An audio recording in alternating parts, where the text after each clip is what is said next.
கவலையும் கதைகள். ஒரு ஊர்ல ஒரு வீட்ல ஒரு பள்ளி இருந்துச்சா.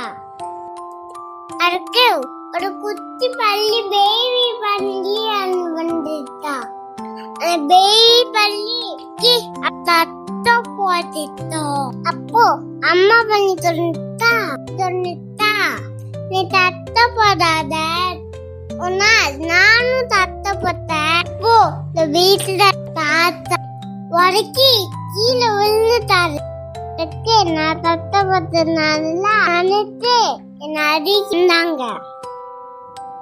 அதுக்கு குட்டி பள்ளி சொல்லிட்டா, எனக்கு பாத்திக்கிட்டு தானே நான் பூவாக்கிறதுனால தட்ட போடுறது தானே, அதுக்கு ஏமா என்ன அடிக்க போடுறாங்க. அப்புறம் இந்த குட்டி பள்ளி தாத்தாக்கு ஏற மாதிரி காடு தட்ட போட்டுட்டே இருந்துட்டா. அதனால இந்த பள்ளி தட்ட போலையா. அப்போ தாத்தா கீழே விழுந்தாரு. அப்போதான் தாத்தாக்கு தெரிஞ்சிருச்சா, பள்ளி தட்ட பொறுத்தனால ஒன்னும் ஆகாது, நாம தான் கவனமா இருக்கணும். அழுதா.